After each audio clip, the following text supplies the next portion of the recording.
Olá, vou falar um pouco sobre os cistos maxilares. Uma revisão.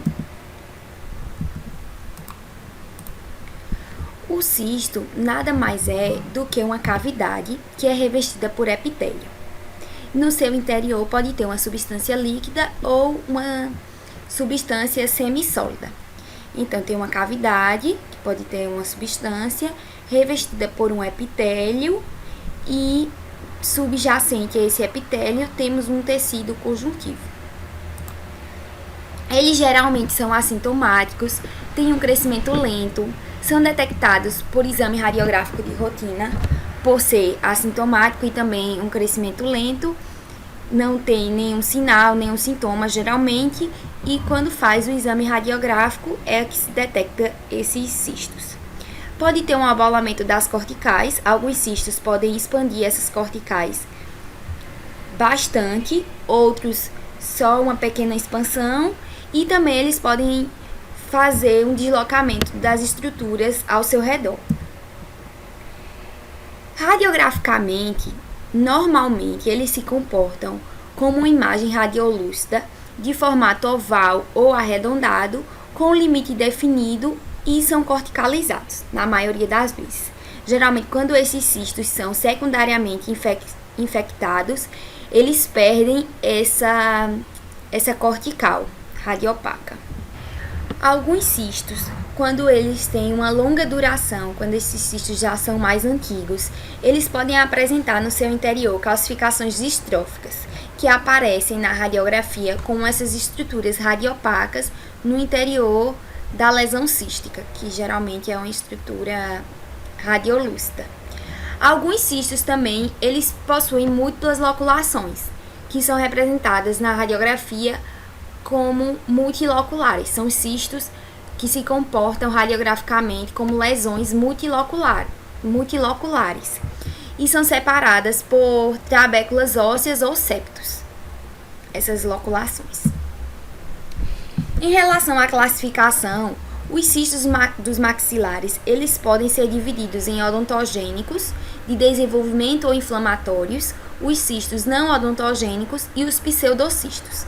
Essa divisão está relacionada com o epitélio presente nesses cistos. Se o epitélio for derivado de alguma estrutura odontogênica, ele recebe o nome de epitélio odontogênico. Então, esses cistos que possuem esse epitélio odontogênico, eles são classificados como cistos odontogênicos, que podem ser de desenvolvimento ou inflamatórios. Já quando esse epitélio não deriva de nenhuma célula, de nenhuma estrutura da odontogênese, eles são denominados não odontogênicos, porque o epitélio é não odontogênico. E os pseudocistos geralmente não têm esse revestimento epitelial. Existe uma cavidade, mas não tem esse revestimento epitelial. Portanto, os cistos odontogênicos está presente o epitélio odontogênico e os cistos não odontogênicos são revestidos pelo epitélio não odontogênico. A OMS, em 1992, ela dividiu esses cistos em inflamatório, os cistos odontogênicos em inflamatório e de desenvolvimento.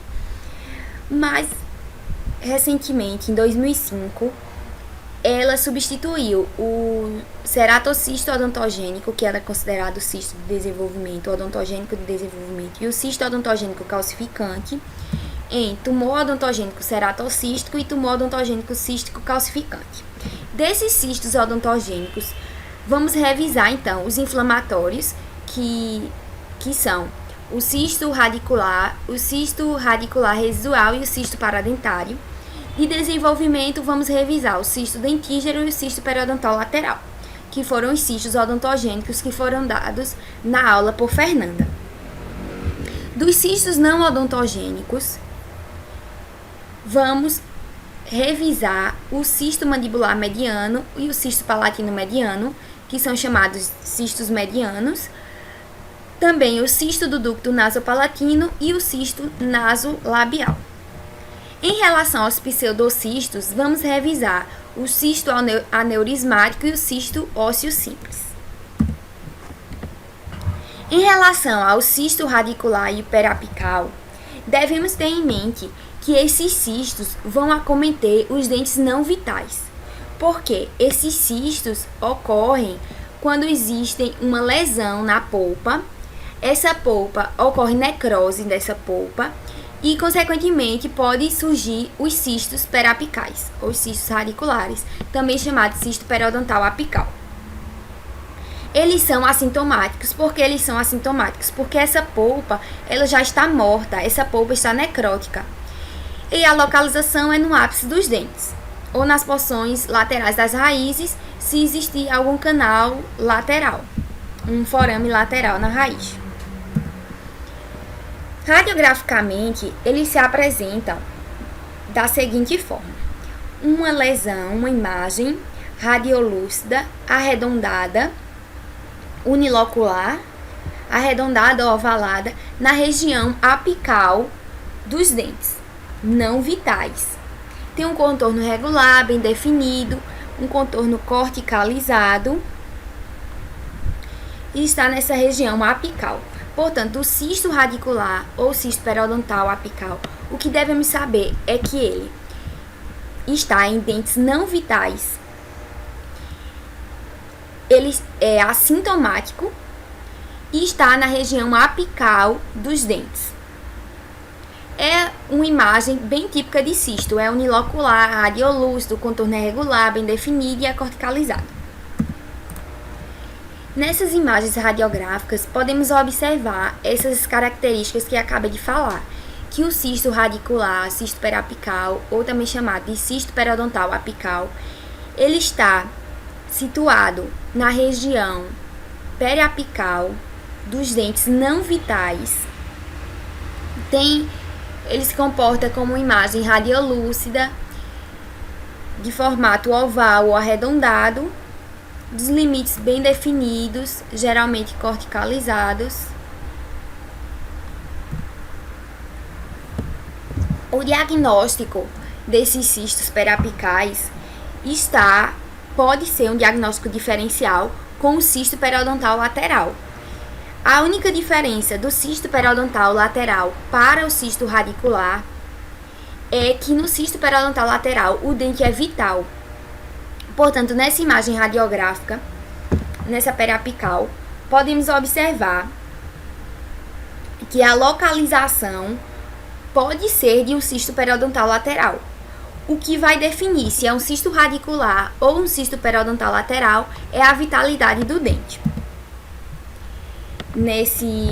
Nessa outra imagem periapical, podemos observar que, pela localização, provavelmente é um cisto periodontal lateral, mas pode ser um cisto radicular derivado de um forame lateral dessa raiz. E o diagnóstico diferencial só vai ser dado através da vitalidade do dente. Dente não vital seria um cisto radicular. Dente vital, um cisto periodontal lateral.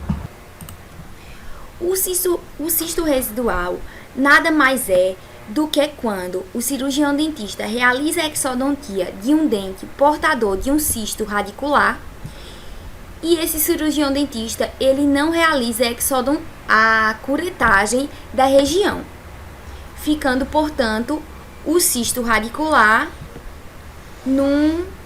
na maxila ou na mandíbula. Então, esse cisto residual ele sempre vai estar em uma área edêntula, numa área que está faltando algum dente. Se observarmos essa radiografia periapical, vamos ver essa imagem radiolúcida de formato arredondado, de contornos bem definidos, com margens corticalizadas e também observamos a ausência do primeiro molar. Portanto, podemos sugerir como diagnóstico um cisto residual. Pode também, como diagnóstico diferencial, pensarmos num tumor odontogênico ceratocístico, por exemplo. Nada descarta ser ou um cisto residual ou um tumor odontogênico ceratocístico. Então, é bastante importante realizar a biópsia na hora da excisão desse cisto. Após a excisão desse cisto, encaminhar para o histopatológico, pois só com a radiografia não temos como dar um diagnóstico definitivo. Em relação ao cisto paradentário, precisamos sempre lembrar que o cisto paradentário tem um antecedente de pericoronarite. Esse cisto paradentário, ele vai surgir depois de uma pericoronarite. Pode ou não, você pode ter uma pericoronarite e não ter um cisto paradentário. Mas o cisto paradentário sempre vai vir com um antecedente de pericoronarite. Ele vai sempre também localizar na face lateral distal dos terceiros molares parcialmente irrompidos. Portanto, o que devemos lembrar sobre o cisto paradentário? Que tem um antecedente de pericoronarite. O paciente pode relatar que infeccionou a área, que sentiu incômodo nessa área, e pericoronarite dói muito, então ele vai relatar. Qual a localização principal do cisto paradentário? Nos terceiros molares inferiores. E os dentes vão sempre estar parcialmente irrompidos. Para ter pericoronarite, o dente vai estar parcialmente irrompido. Então, é isso do cisto paradentário.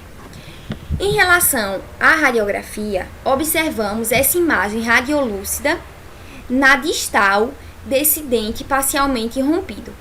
Essa imagem radiolúcida, podemos ver que ela está corticalizada e geralmente é unilocular. Essa imagem é bem característica do cisto paradentário. Essa imagem radiolúcida na distal de um terceiro molar inferior parcialmente erupcionado.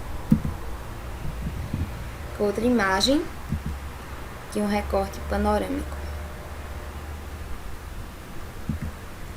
O diagnóstico diferencial pode ser com cisto dentígero, um cisto dentígero lateral ou um cisto periodontal lateral, já que vai estar nessa área mais lateral ao dente.